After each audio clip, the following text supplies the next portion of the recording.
Pujian Tuhan, selamat pagi, selamat kita berkumpul kembali dalam ibadah pada pagi siang hari ini.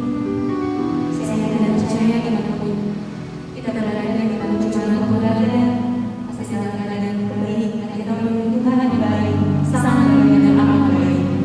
Mari kita sama-sama siapkan hati untuk dalam masuk dalam kenegaraan-Nya. Mari kita katakan pujian ini.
sudah pasti memudahkan kami Tuhan, masing-masing mana Tuhan.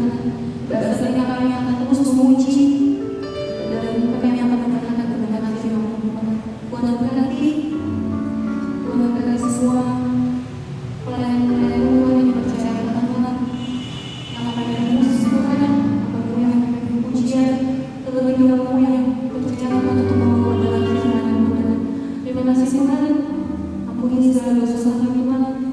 Tuhan sembuhkan kami sakit Tuhan. Tuhan kuatkan kami Tuhan. Dalam nama yang kudus Tuhan. Kami sudah berdoa dan bersyukur. Haleluya. Amin. Kita berdoa. Kita pujian. Tuhan Yesus sudah Yesus. Kalau boleh kita sesekali lagi berdiri. Kita pujian ini.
bawa kepada Bapa. Saat ini kami mau persiapkan hati pada pikiran kami untuk menerima kebenaran firman. Kiranya kuasa Allah ada di tempat yang malam ini mengurangi akan hamba-Mu yang akan memberitakan kebenaran firman. Biar setiap firman yang keluar dari mulutnya itu dapat didengar oleh umat-umat-Mu dan dimanapun umat-umat-Mu berada Tuhan. Kami boleh menerima jamahan kasih Tuhan. Segala puji syukur bagi Tuhan. Kami percaya kami mendapatkan jawaban hanya di dalam Yesus Kristus. Dan kami siap mendengar firman-Mu.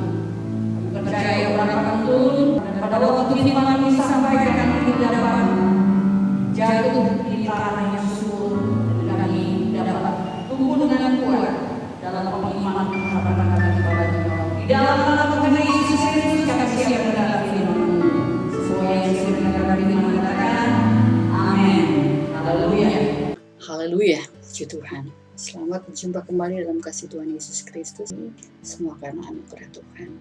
Dan saya berharap dan percaya saudara sekalian juga ada dalam kondisi yang sehat, terpelihara oleh kasih karunia Tuhan.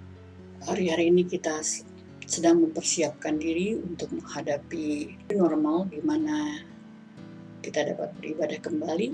Secara fisik kita hadir di gereja dan kita percaya semua Tuhan akan tolong supaya semua berjalan dengan baik seturut kehendak Tuhan dan kita semakin lagi sungguh-sungguh mencari Tuhan, semakin lagi kita menikmati akan hadirat Allah. Puji Tuhan, kita baca firman Allah di dalam Kejadian pasal yang ke-7. Kita baca di dalam mulai ayat yang ke-10, katakan, setelah 7 hari datanglah air bah meliputi bumi. Pada waktu umur Nuh 600 tahun, pada bulan yang kedua pada hari yang ke-17 bulan itu, pada hari itulah terbelah segala mata air samudra raya yang dahsyat, dan terbukalah tingkap-tingkap di langit, dan turunlah hujan lebat meliputi bumi 40 hari 40 malam lamanya. Pada hari itu juga masuklah Nuh serta Sem, Ham dan Yafet, anak-anak Nuh dan istri Nuh, dan ketiga istri anak-anaknya bersama-sama dengan dia ke dalam bahtera itu.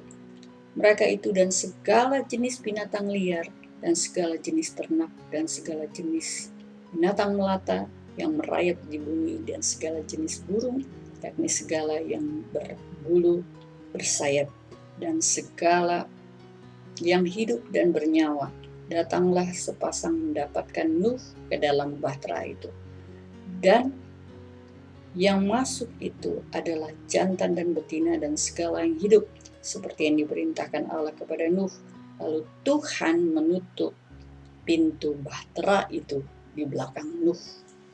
Saudara yang kasih dalam Tuhan, Nuh melakukan segala yang diperintahkan Tuhan kepadanya. Kalau di ayat yang kelima dikatakan, lalu Nuh melakukan segala yang diperintahkan Tuhan kepadanya.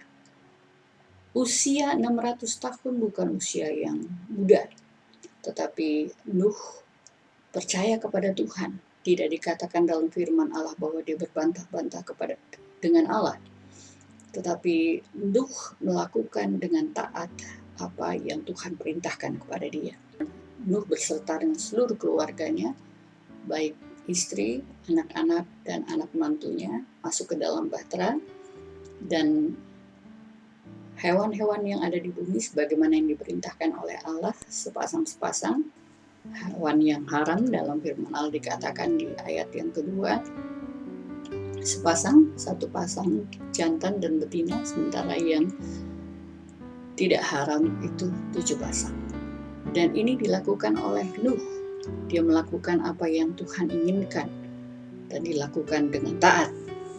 Bahwa setelah Nabi Nuh masuk dan seluruh hewan-hewan sebagaimana yang diperintahkan oleh Allah masuk ke dalam bahtera, Tuhan menutup pintu bahtera itu di belakang Nuh. Tuhan menutup pintu.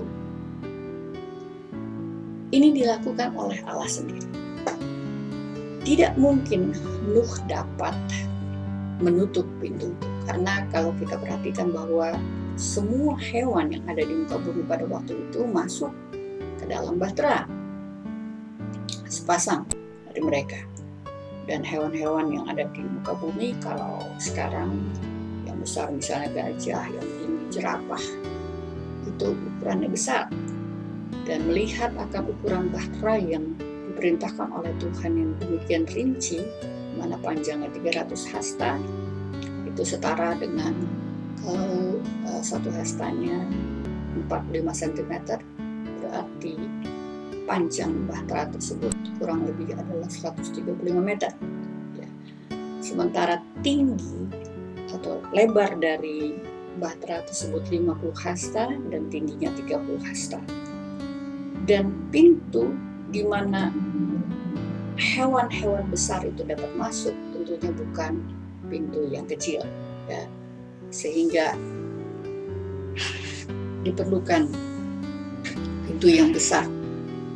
Perlukan pintu yang besar untuk agar hewan-hewan tersebut masuk. Setelah semua masuk ke dalam bahtera, maka Tuhan menutup pintu. Kita tahu bahwa ini hanya dapat dilakukan oleh Allah sendiri. Ya, pintu yang besar itu Nuh tidak dapat lakukan karena pastinya adalah kayu yang berat, ya. Jenis kayunya pun adalah kayu yang bagus, yang berkualitas, karena harus menghadapi akan air bah. Maka pintu itu adalah pintu yang berat. Kita saja kalau kita punya pintu dengan pintu kayu, untuk gerbang kayu yang besar, itu sulit, berat, rasa berat kalau kita harus menutupnya sendiri. Maka Allah menutup pintu itu bagimu. Dan pintu itu perlu ditutup agar apa? Agar Nuh beserta keluarganya dan seluruh hewan-hewan sebagaimana yang sudah diperintahkan oleh Allah selamat. Dan hewan-hewan ini diperhitungkan oleh Allah agar Nuh dan keturunannya dapat hidup. Saudara yang kasih dalam Tuhan, bahwa semua hewan mempunyai fungsi, ya. Untuk apa? Untuk memenuhi kebutuhan dari manusia yang dibuat oleh Allah menurut gambar dan rupa Allah yang dikasihi oleh Allah.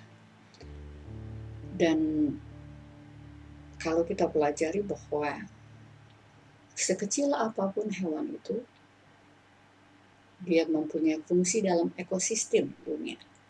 Jadi apabila tidak ada hewan-hewan itu, maka Nuh dan keturunannya kemungkinan untuk hidup itu kecil, ya. Bisa hidup tetapi masa hidupnya akan lebih singkat, ya, karena ekosistem tidak berjalan dengan baik. Tetapi Allah memperhitungkan semuanya itu. Allah sudah merencanakan hal yang indah bagi Nuh dan keluarganya, sehingga semuanya diperhitungkan dengan luar biasa. Saudara yang kasih dalam Tuhan,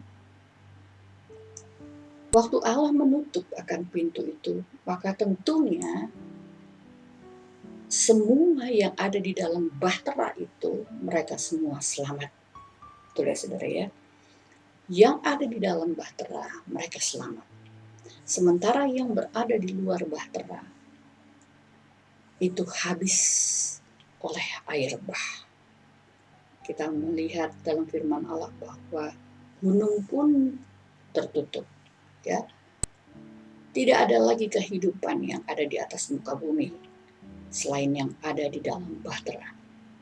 Maka kehidupan yang ada di dalam bahtera itu ada dalam rencana Allah, ada dalam pemeliharaan Allah yang luar biasa, yang diperhatikan oleh Allah.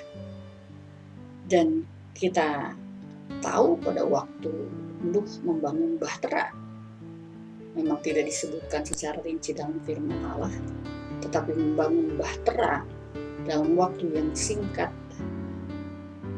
Nuh pasti dibantu, orang yang membantu itu selain keluarganya. Saya rasanya kalau membaca firman Allah ini dan menghadapi akan hari-hari yang sukar, ya saya bergidik sendiri saudara sekalian, karena orang-orang yang membantu akan membangun bahtera itu, mereka berada di luar dan mereka binasa. Saya teringat firman Allah yang ada di dalam 2 Timotius pasal 3, di mana Rasul Paulus menulis kepada Timotius, dia mengatakan secara lahiriah, ya pada waktu itu dikatakan dalam firman Allah di 2 Timotius pasal 3 ayat yang kedua sampai ayat yang kelima, kita baca saja. Manusia akan mencintai dirinya sendiri dan menjadi hamba uang. Mereka akan membual dan menyombongkan diri. Mereka akan menjadi pemfitnah. Mereka akan berontak terhadap orang tua dan tidak tahu berterima kasih. Tidak mempedulikan agama. Tidak tahu mengasihi.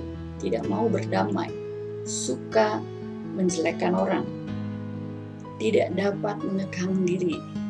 Garang. Tidak suka yang baik. Suka mengkhianat. Tidak berpikir panjang, berlagak tahu, lebih menuruti hawa nafsu daripada menuruti Allah. Secara lahiriah, perhatikan saudara yang kasih dalam Tuhan, secara lahiriah mereka menjalankan ibadah mereka, tetapi pada hakikatnya mereka memungkiri kekuatannya. Jauhilah mereka itu. Menjalankan ibadah secara lahiriah, tetapi mereka memungkiri kekuatannya. Kekuatan apa?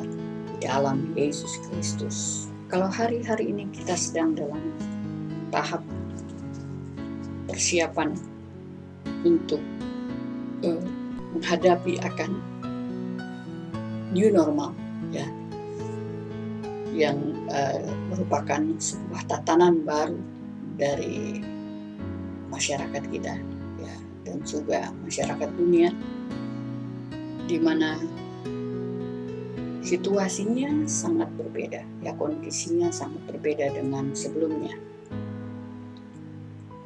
Kalau dahulu kita melihat orang menggunakan masker tidak di dalam gereja, pasti kita bilang wah mungkin dia sedang sakit, ya. Jadi dia menjaga diri agar tidak membuat orang lain sakit, menulari orang lain. Tetapi kalau orang itu baik-baik saja dan menggunakan masker, maka kita pasti akan rasa ini orang aneh, ya.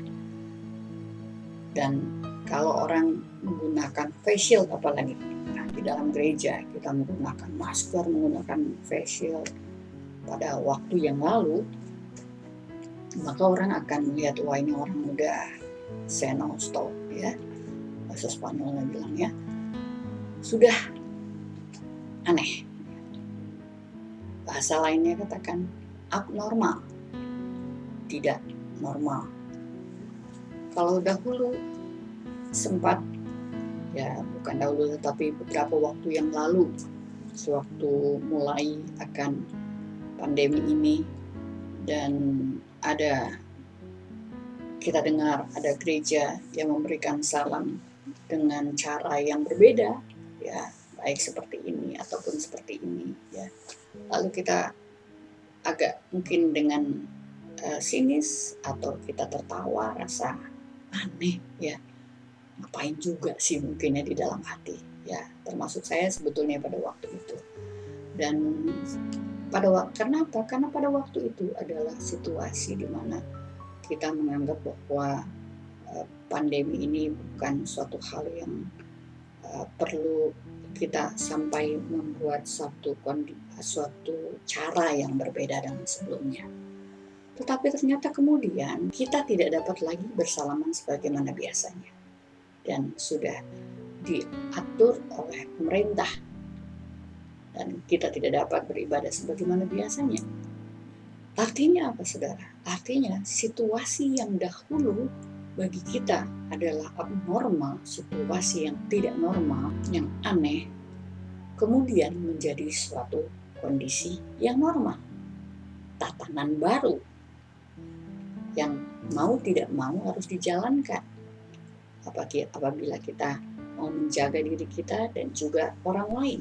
Saudara yang kasih dalam Tuhan, artinya sebuah tatanan baru itu dimulai karena kondisi-kondisi yang tidak normal dan kemudian dibuat menjadi sebuah tatanan yang baru, ya, new normal. Pola hidup kita menjadi berubah. Dan ini mencakup hampir seluruh aspek dari kehidupan kita. Ya, kebiasaan-kebiasaan kita yang lama pun jadi berbeda. Kalau dahulu kita menghadapi orang dan orang tidak mau bersalaman, hanya halo begitu saja, ya, dari jauh, kita akan berpikir bahwa ini orang yang tidak sopan, apalagi dia lebih muda dari kita, ya. Ataupun misalnya terhadap bawahan terhadap atasan, berpapasan dan hanya halo Pak, ya, dari jauh, ya, tidak menghampiri. Tetapi sekarang malah membuat jarak, situasi jarak. Membuat jarak itu berarti menjaga seseorang. Sementara dahulu kita dekat, itu berarti kita menjaga dia. Tetapi sekarang dengan berjauhan kita menjaga, ya, orang yang kita kasih. Kita melihat bahwa Allah ada masanya, ada saatnya Allah membuat pemisahan, perbedaan yang jelas antara orang yang hidup berkenan kepada Tuhan dengan yang tidak. Ya. Kalau dipikir-pikir rasanya ironis, ya. Nuh membuat sebuah bahtera yang besar. Pada waktu dia membuat bahtera itu, pasti orang banyak bertanya. Nuh harus menghadapi pertanyaan-pertanyaan yang begitu banyak, ya, bahkan resiko untuk dicela orang dan dicemooh orang. Tapi dia lakukan semuanya. Yang diselamatkan hanya 8 orang. Saudara menginjil, saudara sebagai hamba Tuhan, saudara melayani orang, dan tidak semua orang dapat menerima akan kebenaran firman Tuhan yang disampaikan saudara. Jangan kecewa, karena memang tidak semua orang dapat diselamatkan. Lalu bagaimana kita menghadapi akan situasi yang nanti berbeda?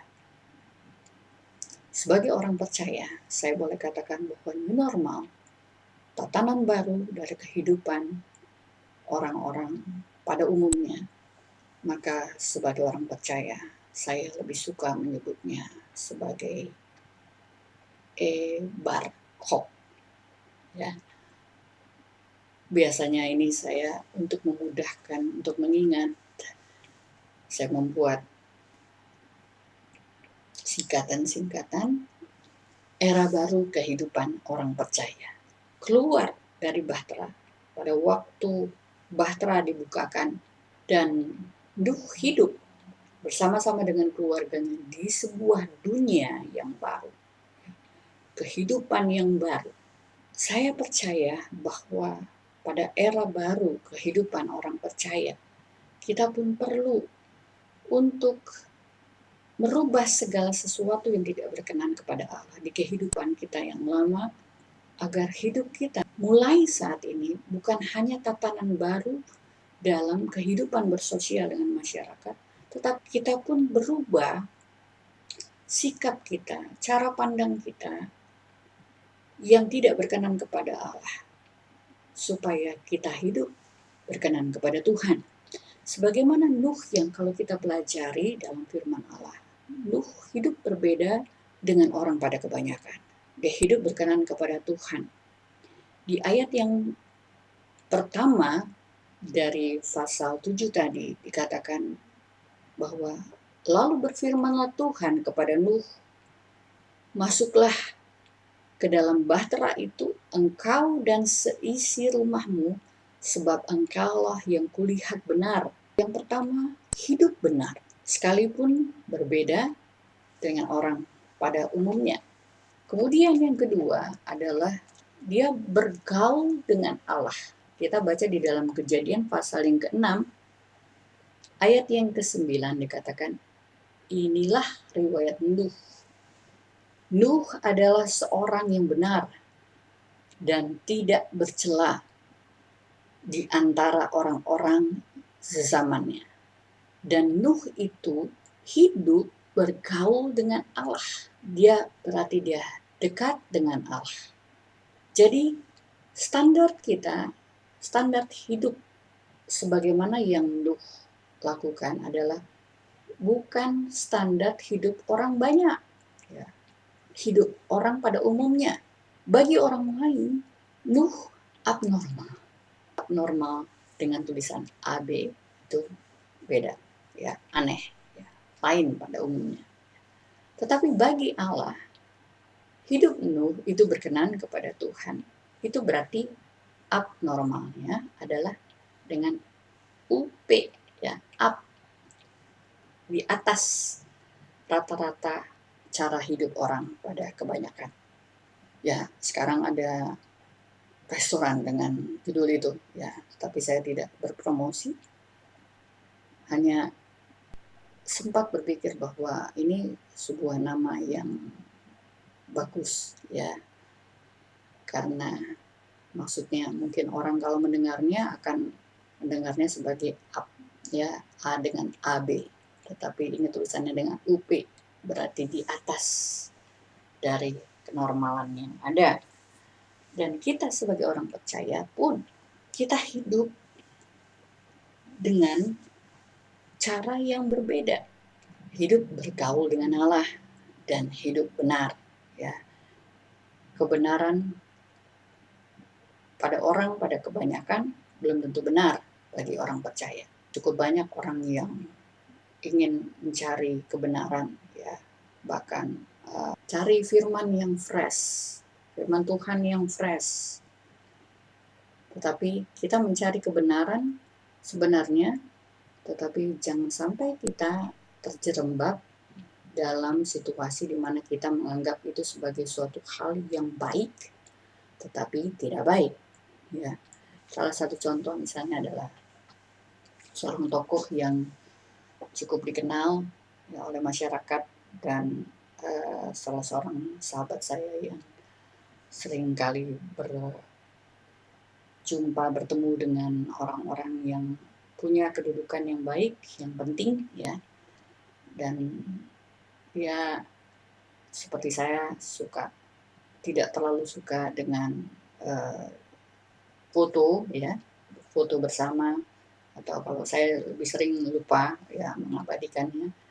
Dia berkata bahwa kalau saya berjumpa dengan tokoh ini, saya mau foto, ya, baru saya mau foto.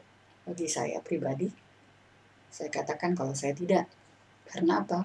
Karena dia menggunakan ayat-ayat firman Tuhan untuk membenarkan akan perbuatannya. Orang mencari sesuatu yang fresh, yang segar kelihatannya, tetapi kemudian membuat sesuatu yang salah menjadi sebuah kebenaran. Nah, ini yang perlu diwaspadai saudara yang kasih dalam Tuhan. Tatanan baru yang akan kita hadapi pun demikian. Kita harus menjaga diri kita, ya, supaya memikirkan hal-hal yang di atas. Firman Tuhan katakan, ya, bukan yang di bumi. Karena kebenaran yang berdasarkan firman Allah, kebenaran yang hakiki adalah yang ada di dalam Yesus Kristus. Yang ketiga adalah bagaimana kita hidup benar kepada Tuhan, bagaimana kita mensikapi akan era baru kehidupan orang percaya ini, yaitu dengan hidup beriman, ya. Yang dahulu saudara sudah beriman, sekarang lebih lagi beriman, ya, kepada Tuhan Yesus Kristus dan taat, ya.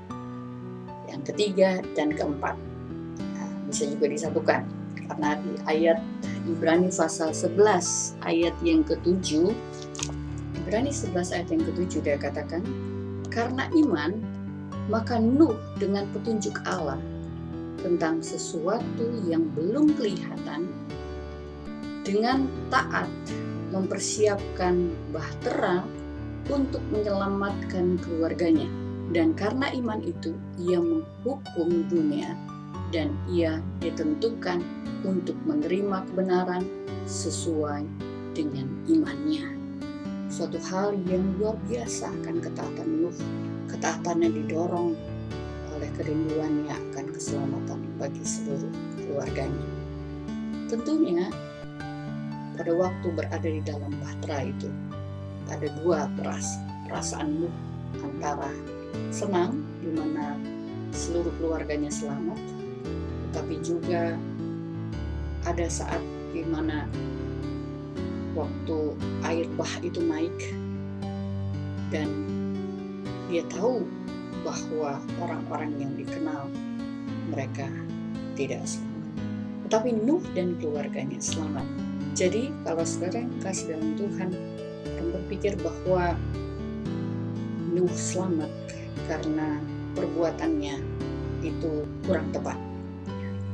Tapi yang tepat adalah bahwa Nuh selamat karena kasih karunia Allah. Karena Allah berkemurahan kepada Nuh. Dan kemurahan Allah itu merupakan hak prerogatif Allah. Hak Allah sendiri untuk menentukan apakah seorang akan selamat atau tidak. Dan Nuh mendapatkan keselamatan yang dari Tuhan. Kita diselamatkan oleh Allah, bukan oleh kekuatan kita sendiri atau kita punya tindakan kita. Kita selamat karena semata-mata karena kasih karunia Allah. Lalu iman kita kepada Yesus Kristus. Sebagaimana Nuh, dia tidak ketahui bagaimana rupa air bah itu yang akan hadir. Karena pada waktu itu belum ada hujan sebagaimana saat ini. Tanaman-tanaman itu hidup dengan adanya embun saja. Jadi kalau Tuhan katakan bahwa Tuhan akan menurunkan hujan, air bah, kalau Nuh bukan orang yang beriman, dia tidak akan percaya itu. Dan oleh kasih karunia Allah, Nuh diselamatkan oleh imannya. Yang hal yang kelima adalah dia sebagai penyampai kebenaran, pemberita kebenaran. Jadi rupanya Nuh adalah penginjil, sekalipun di dalam Kejadian pasal 7 tadi tidak disebutkan di dalam Kejadian di mana Nuh menginjil atau menyampaikan firman, tetapi di dalam 2 Petrus pasal yang kedua, dan jika Allah tidak menyayangkan dunia purba, tetapi hanya menyelamatkan Nuh, memberita kebenaran itu dengan 7 orang lain ketika ia mendatangkan air bah atas dunia orang-orang yang fasik. Pemberita kebenaran, sekalipun kita tidak melihat secara jelas atau disampaikan dalam firman Allah di dalam Kejadian di mana Nuh menyampaikan kebenaran atau menginjil kepada orang-orang yang ada pada masa itu. Tetapi dengan membangun sebuah bahtera yang besarnya luar biasa, ini merupakan sebuah tindakan akan imannya kepada Tuhan dan juga memberitakan akan kebenaran. Nah, orang-orang pasti akan bertanya pada waktu itu, ada apa ini? Ya, menyampaikan bahwa air bah akan datang. Kalau kita tidak bertobat, Tuhan akan menyiapkan manusia dari atas muka bumi. Tuhan akan menyiapkan segala sesuatu yang ada di luar bahtera ini. Tuhan menyampaikan kepada saya untuk membangun bahtera ini, karena akan ada air bah yang datang. Nuh menyampaikan kebenaran, bukan menyampaikan hoax, tapi menyampaikan kebenaran. Bagi manusia, bagi orang lain itu adalah berita hoax, tetapi bagi kita itu adalah kebenaran. Bagi dunia itu adalah kebenaran, bagi kita itu hoax. Ya, jadi kita harus paham benar mana yang berkenan kepada Tuhan, mana yang tidak. Pada waktu kita bertobat, kita satu dengan Kristus. Kita jadi tubuh Kristus, di mana Yesus Kristus adalah kepala. Di dalam Kolose pasal yang kedua, sebab dalam Dialah berdiam secara jasmania, seluruh kepenuhan kealahan. Di ayat yang ke-10 dikatakan, dan kamu telah dipenuhi di dalam Dia. Dialah kepala semua pemerintah dan penguasa. Waktu kita ada dalam era baru kehidupan orang percaya, maka kita harus hidup penuh, dipenuhi akan kealahan, kehidupan yang berkenan kepada Tuhan, di mana Yesus sebagai kepala gereja. Tidak mungkin kita sebagai tubuh Kristus itu mempunyai karakter yang berbeda dengan kepalanya, ya. Karena satu, tidak mungkin. Kalau tidak, mana mungkin kepalanya ke kanan, tetapi kaki kita ke kiri? Tidak mungkin. Ya, tetapi kita sebagai bagian dari tubuh Kristus dipenuhi oleh Roh Kudus, dan Allah ada di dalam kita dan kita ada di dalam Dia. Seluruh kepenuhan kealahan. Era baru kehidupan orang percaya, tatanan yang baru yang perlu kita lakukan, kita harus lebih dahulu berpikir jauh ke depan, ya, bukan menggunakan kerangka berpikir dunia pada umumnya, tetapi kita berpikir jauh ke depan. Apa yang baik bukan hanya bagi kita pribadi, tetapi kita lakukan itu bagi seluruh keluarga kita, bagi seluruh jemaat Tuhan, dan bagi bangsa kita. Sebagaimana Tuhan Yesus di dalam Yohanes pasal yang ke-16, ayat yang ke-33, ayat kita baca dari ayat yang ke-32, lihat saatnya datang, bahkan sudah datang, bahwa kamu dicerai-beraikan masing-masing ke tempatnya sendiri, dan kamu meninggalkan aku seorang diri. Namun aku tidak seorang diri, sebab Bapa menyertai aku. Semuanya itu kukatakan kepadamu, supaya kamu beroleh damai sejahtera dalam aku. Dalam dunia kamu menderita penganiayaan, tetapi kuatkanlah hatimu. Aku telah mengalahkan dunia. Yesus Kristus sudah mengalahkan kematian, sudah bangkit atas kuasa maut. Aku telah mengalahkan dunia. Saudara dan saya di dalam Yesus Kristus, sebagaimana Tuhan sudah sampaikan, kita pun telah mengalahkan dunia. Tetap dalam iman kita kepada Tuhan, dan kita semakin hidup berkenan kepada Tuhan, tidak sebagaimana dunia, tapi kita memakai kerangka pikiran Allah, di mana kita hidup dalam era baru, percaya kehidupan orang percaya. Kita hidup benar, kita hidup bergaul dengan Allah, semakin dekat dengan Allah, sekalipun berbeda dengan orang pada umumnya. Hidup beriman, hidup taat, dan kita memberitakan kebenaran. Haleluya. Dan menghadapi tatanan yang baru ini, kita lebih lagi siap satu langkah di depan, sehingga kita dapat mengalahkan kuasa jahat. Tuhan Yesus memberkati. Mari kita berdoa. Bapa kami di dalam surga, terima kasih untuk kebenaran firman-Mu Tuhan. Kami terima akan semua apa yang Tuhan sudah sampaikan melalui hamba-Mu. Kami serahkan hidup kami dalam tangan pimpinan Tuhan. Roh Kudus memampukan kami, dan kami siap menghadapi era baru kehidupan orang percaya. New normal, tatanan baru. Terima kasih Tuhan Yesus untuk firman-Mu. Di dalam nama Tuhan Yesus Kristus kami berdoa. Amin. Mari kita berdiri semua, kita akan akhiri akan ibadah kita pada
bertahan di masa yang sukar ini Tuhan. Semua karena anugerah Tuhan.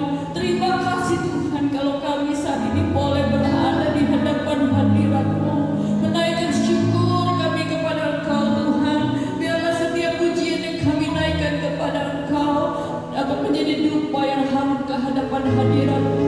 Setiap doa yang diserukan kepada Engkau Tuhan, jawab di dalam nama Yesus. Bahkan khususnya firman-Mu yang sudah disampaikan oleh hamba-Mu Tuhan, biarlah itu boleh menjadi rema dan kami lakukan apa yang Kau kehendaki dalam hidup kami.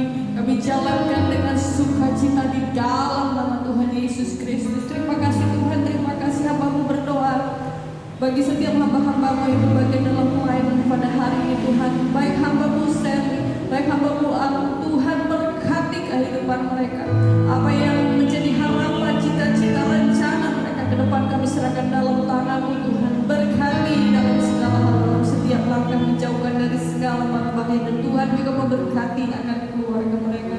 Segala puji syukur bagi-Mu Tuhan Yesus. Terima kasih Tuhan, terima kasih.